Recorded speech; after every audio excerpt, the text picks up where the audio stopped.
सुप्रभात मित्रों, आपका स्वागत है आपके अपने YouTube चैनल में। सबसे पहले तो कि आज नवमी है, इसलिए आपको नवरात्रि की बहुत बहुत सारी शुभकामनाएं मेरी तरफ से। आई होप कि आप लोग आज पूजा पाठ कर रहे होंगे, एंजॉय कर रहे होंगे। लेकिन आइए थोड़ी सी हम लोग पढ़ाई भी कर लेते हैं।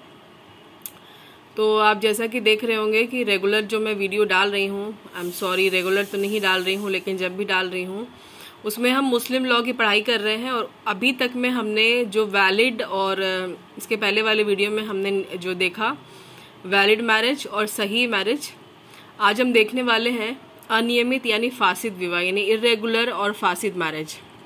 अब इसे अनियमित विवाह क्यों कहते हैं, इसके बारे में पहले जान लेते हैं कि अगर कोई मुस्लिम लड़का या मुस्लिम लड़की कोई रूल जो मुस्लिम लॉ में जो बताए गए हैं उनके लिए रूल अगर उसको तोड़ करके मैरिज कर रहा है, शादी कर रहा है या शादी कर रही है, तो उसकी शादी इर्रेगुलर ही होगी।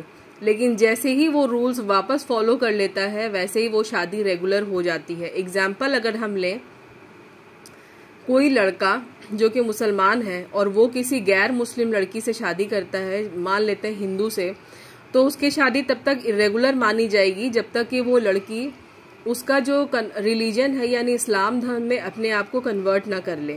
तो जैसे ही वो लड़की अपने आप को कन्वर्ट करती है उस लड़की की शादी रेगुलर हो जाएगी।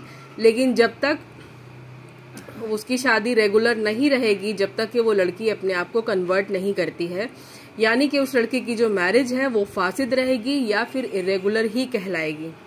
अब आप लोग जानते हैं कि सिया और सुन्नी अलग अलग अपने लॉ को मानते हैं, तो उसी अनुसार उनके लॉ जो है मैरिज के मामले में भी थोड़े अलग हैं।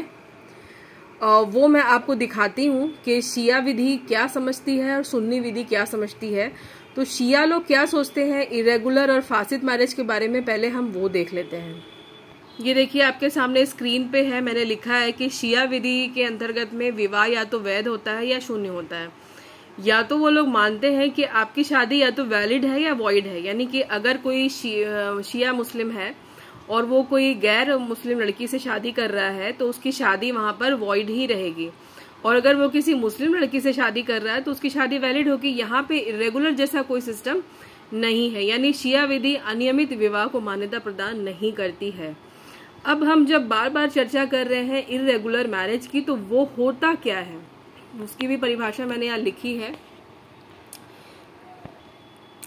ऐसा विवाह जो अस्थायी नियमों का उल्लंघन करके किया जाता है। अब यहाँ पे अस्थायी नियम का मतलब है कि कुछ ऐसे नियम है जो स्थायी नहीं है। जैसे कि मैंने आपको एग्जांपल दिया कि कोई मुस्लिम लड़का कोई हिंदू लड़की से शादी कर रहा है, तो ये स्थायी नियम नहीं है। अगर ये स्थायी नियम होता तो वो शादी कर ही नहीं पाता।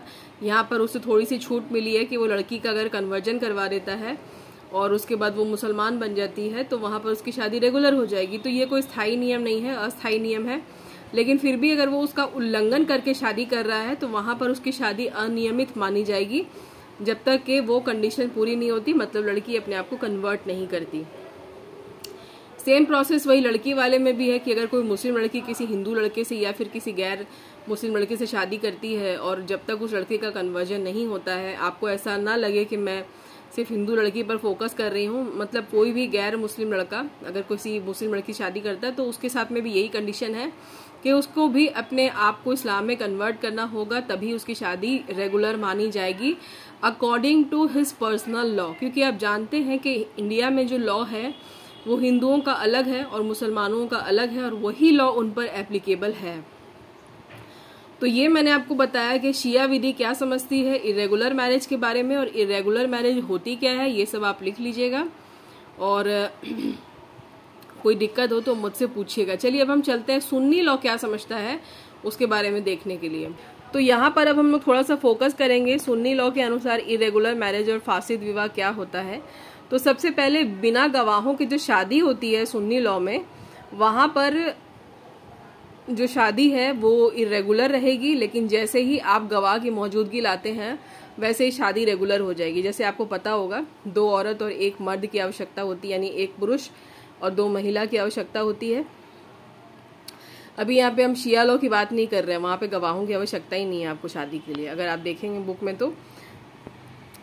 तो पहली कंडीशन ये थी। दूसरा, गैर किताबिया महिला से विवाह, यानी जो किताब में विश्वास नहीं करती है, जो कि मुस्लिम लड़की नहीं है और उसका जो रिलीजन है वो किताब वाला नहीं है। जैसे कि मान लीजिए क्रिश्चियन हो गए, उनका भी किताब पर भरोसा है, और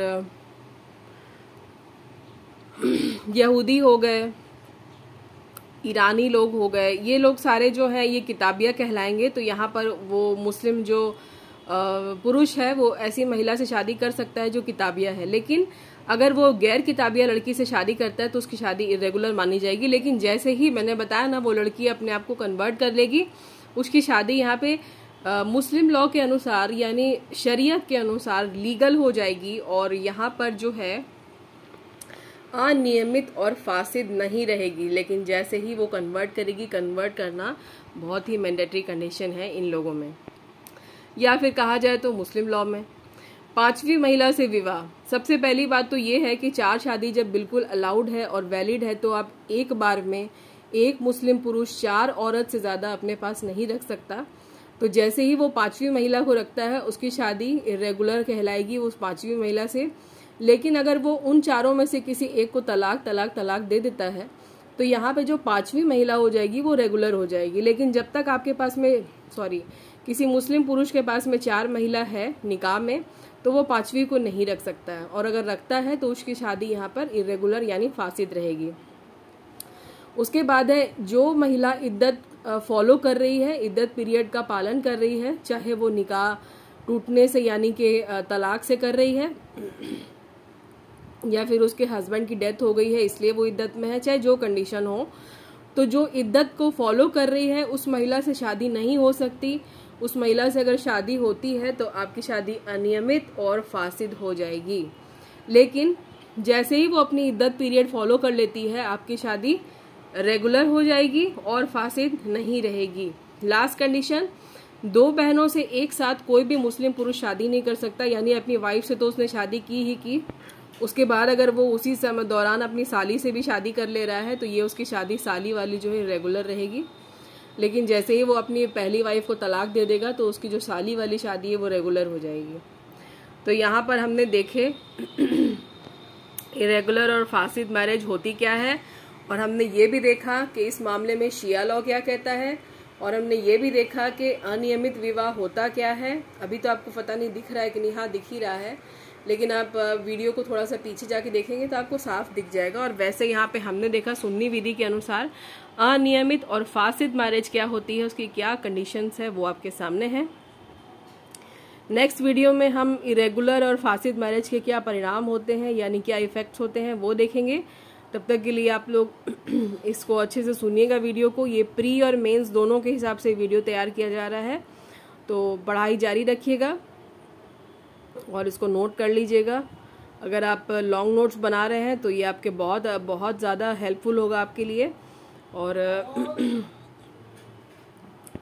अगर अभी तक आप सब्सक्राइबर नहीं बने हैं तो बन के देखिए, शायद आपको कुछ फ़ायदा हो। बाकी फ्रेंड्स में शेयर कीजिए। आज का वीडियो पसंद आया तो लाइक करिएगा, नहीं आया तो अनलाइक भी कर सकते हैं, कोई दिक्कत नहीं है। बाकी कमेंट सेक्शन में आप जो लिखना चाहें, जो बताना चाहें, और मुझसे कुछ मिस्टेक हो गई है तो आप पॉइंट आउट ज़रूर करिएगा। मिलते हैं आपसे नेक्स्ट वीडियो में, तब तक के लिए गुड बाय। खुद भी खुश रहिए और दूसरों को भी रहने दीजिए।